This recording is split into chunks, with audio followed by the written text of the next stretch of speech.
Evening and welcome to Committee on Ordinance. The time is 5:43 and tonight is Monday, July the 29th.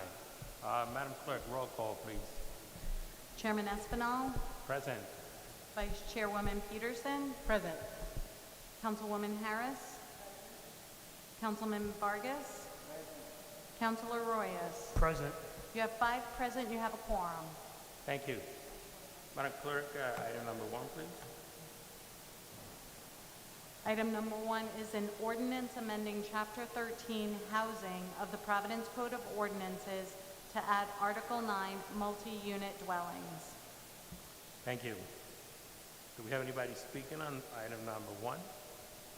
The sponsor of the bill, Councilwoman Peterson, please. Thank you very much.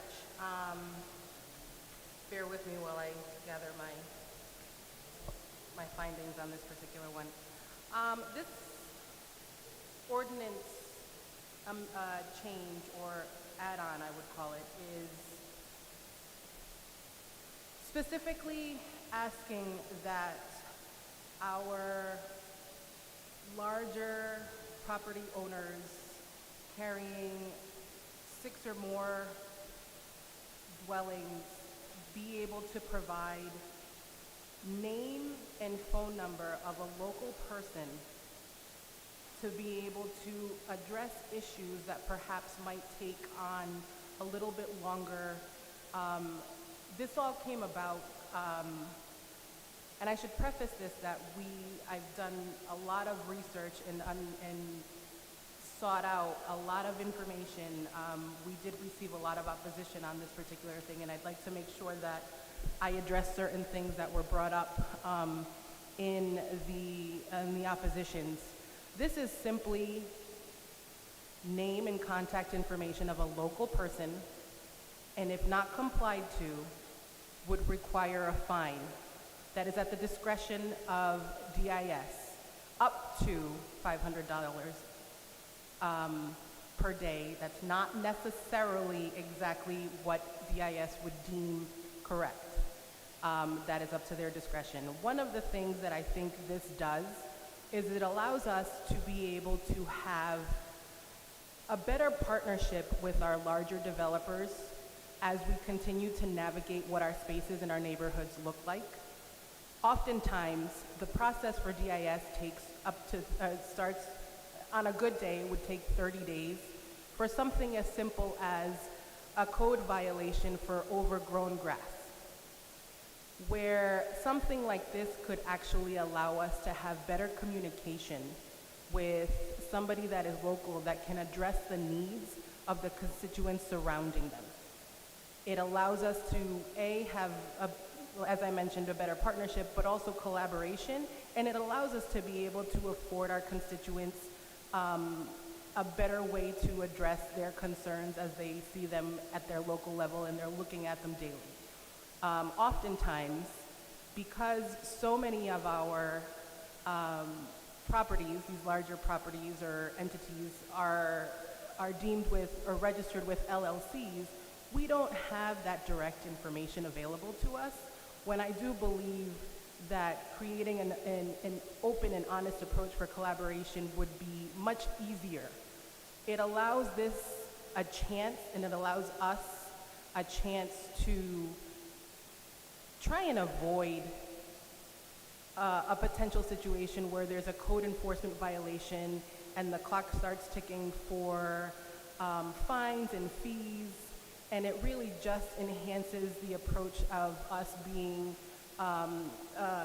supporting the quality of life requests and needs that our constituents always ask of us. I have sought out collaboration and understanding from DIS to understand if this would be something that was above and beyond. And they are very much in support of something like this. It allows us to be able, like I said, to have, to create that partnership that we're looking for. I've asked for the administration to seek out information and just let us know if there was any feedback that they could give us to make this a little bit better. And from a city administration point, this seems like a good fit for something that we should be doing going forward. I want to dispel a few things that we received as opposition so that I can make certain things clear. One of the things that was said was that the tax assessor's database already houses this. I can confirm to you that not everybody provides this information, and the tax assessor's database does not have local contact information for every property within the parameters of this ordinance. The other thing that was asked of us is this duplicative of the lead registry that has been approved at the state level. The lead registry is asking for very different information. This ordinance is very much asking for contact information of a local person with name and phone number only. The lead registry asks for a lot of other information that does not apply to this particular ordinance, and we are not at this time aware of or are sure that municipalities can actually obtain that information. So this isn't duplicative of anything. It's not a redundant thing. This is actually something that hasn't been put on our books before, and it hasn't been presented at the state level in this way before.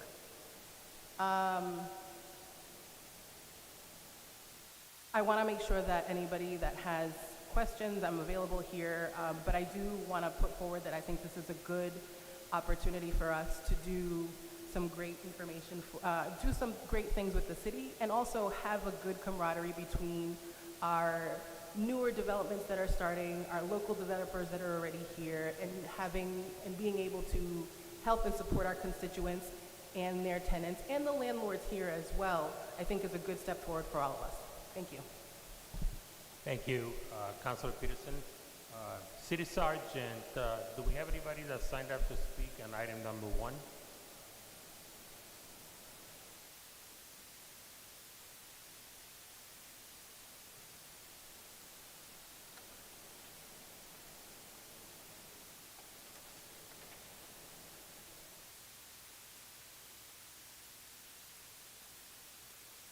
Thank you.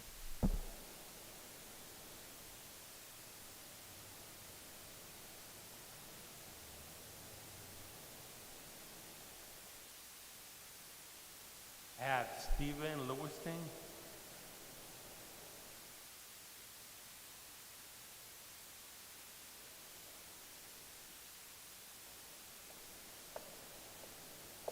Good evening. Good evening. Good evening. Can you hear me okay? Yes. Okay. So my name is Stephen Lewenstein, and I live at 61 Ledge Road in Newport, Rhode Island. And I own a little over 600 well-maintained, I might add, apartments on the east side of Providence.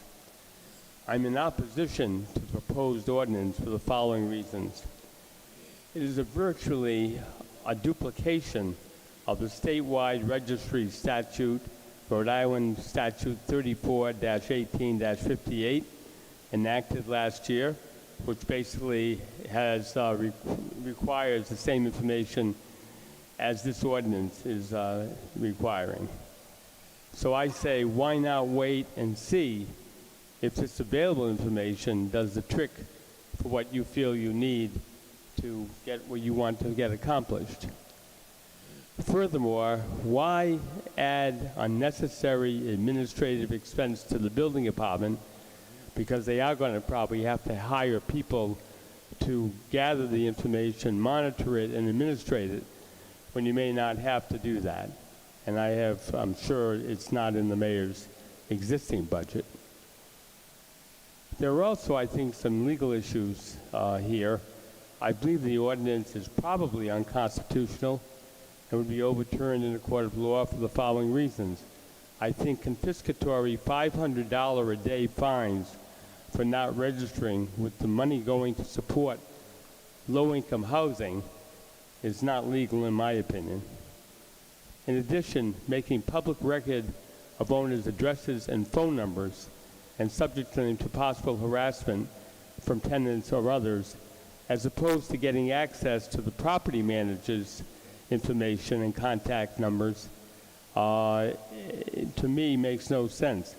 It's the property managers that basically can make this all work if you need to get things done.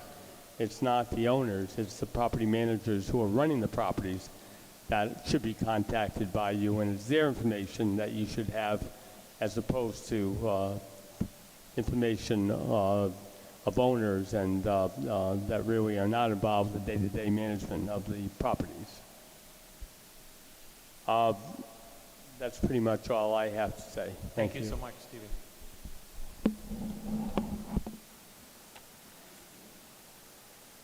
Harrison Villadu.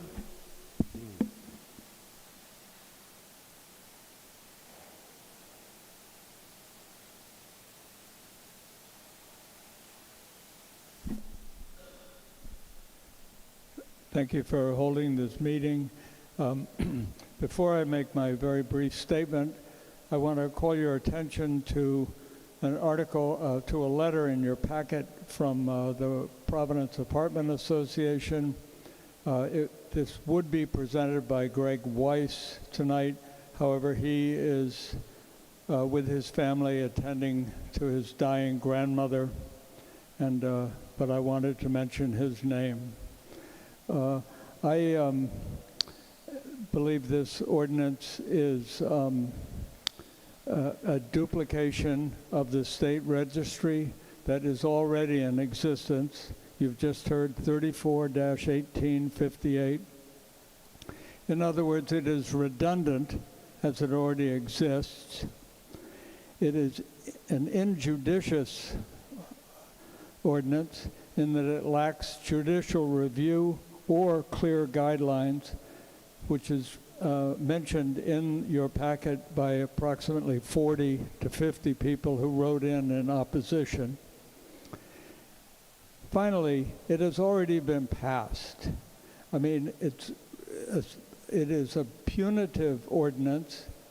Stated purpose is to impose significant penalties by raising high funds for housing stock. I'd like finally to say it has already been surpassed. I believe it should be put to rest in the graveyard of well-meaning but unnecessary ordinances. Please do not approve this ordinance. It is a late entry in a race that has already been won by State Law 34-14-58. Thank you. Thank you. Next, I have Rose Siegel.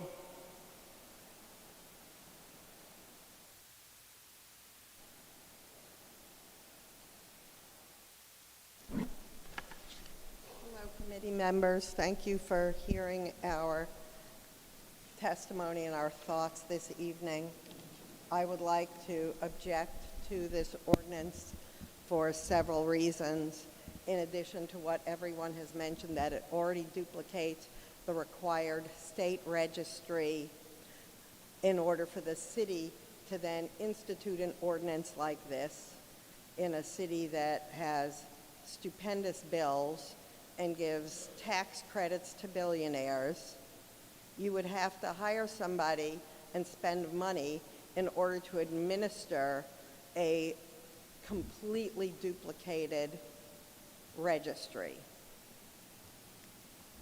Point 2, an uninformed owner who registers at the state level and might not register at the city level would be punished even if they have no property violations and their properties are in excellent condition, and it seems extremely punitive.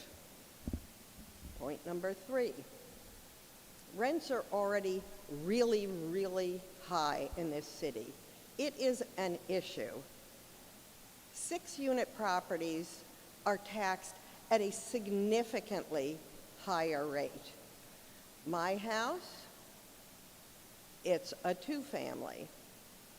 This year, I qualified for the elderly exemption. As a result, My property taxes went down a little bit. My insurance went up a little bit. My tenants' rents stayed the same. A couple blocks away, I have a 6-family house. In 3 years, the City of Providence property taxes went from $9,017 a year to over $28,090 a year. That was a 311% increase. Plus a small insurance increase means that in the past 3 years, each one of those properties pays an additional $615 a month. That's how much the rent has had to go up to stay current with the Providence city property taxes and a small insurance increase. So this ordinance, with exorbitant fines, even if people have no violations on their property, is going to be a burden to tenants, because property owners are going to raise the rents because they don't want to be foreclosed, and they don't want their property to end up in the City of Providence tax sales, and they don't want the property boarded up and people losing houses. There's already a housing shortage. So this proposition is just going to completely exacerbate rents and rental units available. Next.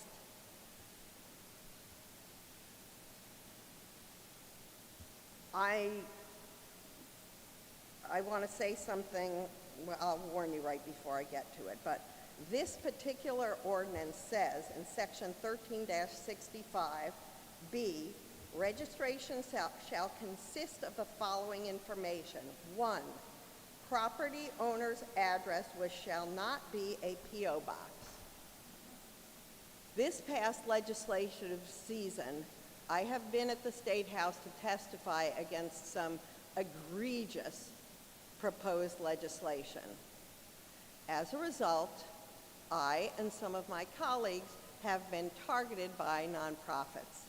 There have been outright lies posted online about me, postering in the neighborhood about me, and I stepped outside of my house to walk my dogs, and somebody called out my name, and when I turned around, and you may want to cover your ears, "You fucking slumlord cunt, I hope you die in a fire." This was from somebody I did not know. Refrain from that type of language. I will not, under any circumstances, provide my home address. I am a single female, and I was very shook up and threatened by that. So I would request that you do not pass this ordinance. Thank you. You're welcome. Thank you.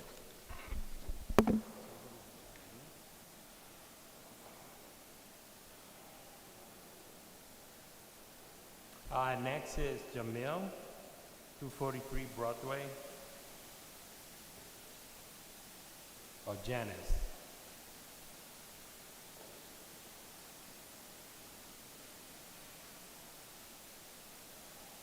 First and last name for the record, please. My name is Janice Hannard. I've Thank been you. a landlord in Providence. My name is Janice Hannard. I've been a landlord in Providence 40 years.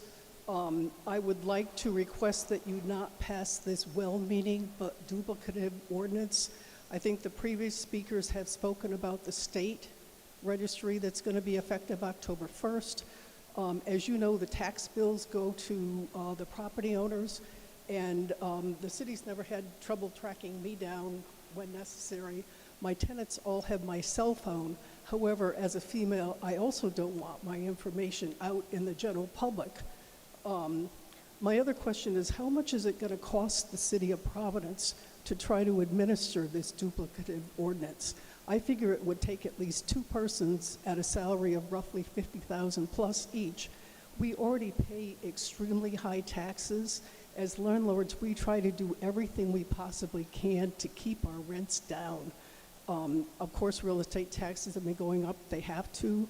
Insurance costs have been going up tremendously, et cetera. And I've been in business for 40 years.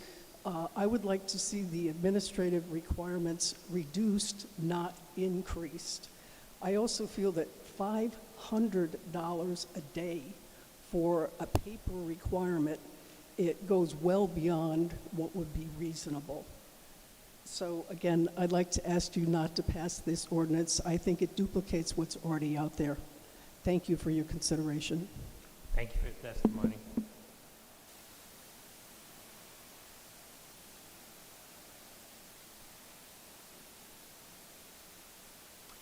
Next, I have Alexandra Steinberg.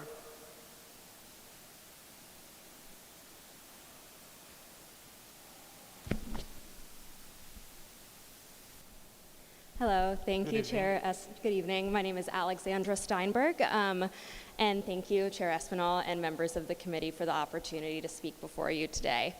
My name is Alexandra, as I said, and I'm testifying on behalf of One Neighborhood Builders, which is an affordable housing and community development organization based in Providence. We support adding the multi-unit dwellings article to the housing ordinance, which would create a rental registry for the city. One Neighborhood Builders owns and manages almost 400 rental apartments in Providence and is the backbone organization for the Central Providence Opportunities Health Equity Zone, or CPO-HEZ. The CPO-HEZ Housing Working Group has consistently prioritized equitable code enforcement as one of its priorities in its work. Several U.S. cities have used a rental registry to improve housing quality and create a more equitable code enforcement system. The city needs greater information into Providence's housing stock to both enforce existing policies and to create more informed ones. Tenants need more transparency into the rental market to make informed decisions about their housing, which could affect their family's health. The proposed ordinance before you would give the city and tenants that necessary information. I, representing One Neighborhood Builders, a landlord, encourages you to support this ordinance. Thank you, and I'm happy to answer any questions, and I encourage you to reach out to me with any further information. Thank you. Thank you so much.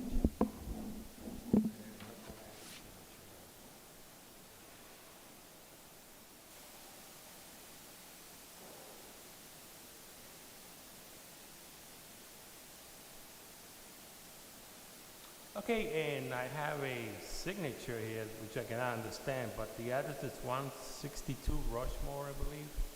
Do we have anybody to whom this address corresponds to? Okay. Anybody else that wanted to sign up and speak? Okay, hearing none.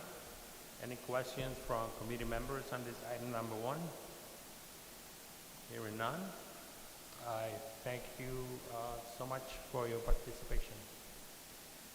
Madam Clerk, item number 2, please. Item number 2 is an ordinance amending Chapter 23, Streets, Sidewalks, and Public Places of the Providence Code of Ordinances to add Article 9 entitled Public Parking. Thank you.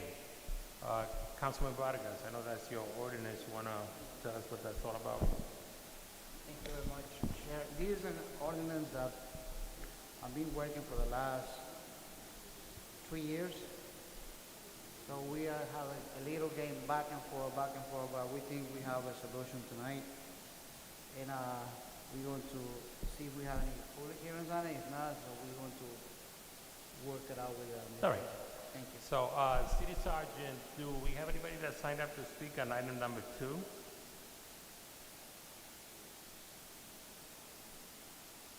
No? All right, thank you so much. So, no one else signed up to speak on this item. I thank you all for your participation. Madam Clerk, item number 3, please. Item number 3 is an ordinance and amendment of Chapter 27 of the Code of Ordinances of the City of Providence entitled The City of Providence Zoning Ordinance approved November 24, 2014 as amended by further amending Table 12-1, Sections 1202, 1204, and 1402. Thank you so much. And I also understand that we have a sub-A. So I'll entertain a motion to enter into the record sub-A. So moved. Made by Councilor Peterson, second by Councilman Vargas. All in favor, aye. Opposed? The ayes have it. Also, it's part of the record. And we will be continuing this item till September 10 at 5:30. And the purpose of that is to promote public engagement and community discussion around this item, which being that is one that is important. So I'll entertain a motion to continue to September 10 at 5:30. So moved. Made by Councilor Peterson, second by Councilman Vargas. All in favor, aye. Opposed? The ayes have it. This meeting will continue to September 10 at 5:30. Madam Clerk, being that there is no further business on this calendar, I'll entertain a motion to adjourn. Motion to adjourn is made by Councilman Vargas, second by Councilor Peterson. All in favor, aye. Opposed? The ayes have it. This meeting is adjourned. We do have a meeting upon the rise, which there's another item on an agenda, so we will be waiting 20 minutes. All right, not a problem, because it's scheduled for 6:30, but that'll be short. Thank you. So let's take a break.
microphone is off. So good evening, everyone. Welcome to Committee on Ordinance.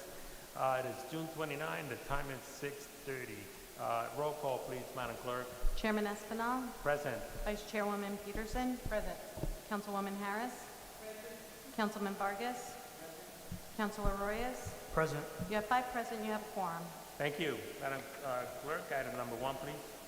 Item number 1 is a petition from John J. Garrahy Esquire, John J. Garrahy Law LLC, 2088 Broad Street, Cranston, Rhode Island, 02905, on behalf of John Edward Quattrochi, trustee of the John Edward Quattrochi Revocable Living Trust, requesting a zone change for the property located on Assessor's Plat 14, lots 193 and 194, 176 Gano Street and 38 Amy Street from R3 to R4. Thank you. After hearing all testimony and following direction of the CPC, I'll entertain a motion to approve. So moved. Second. Motion is made by Councilor Peterson, second by Councilor Vargas. All in favor, aye. Opposed? The ayes have it. Item number 1 is approved. Madam Clerk, being that there is no further item on the agenda, I'll entertain a motion to adjourn. So moved. Motion to adjourn by Councilor Peterson, second by Councilor Vargas. All in favor, aye. Opposed? The ayes have it. This meeting is adjourned. Thank you.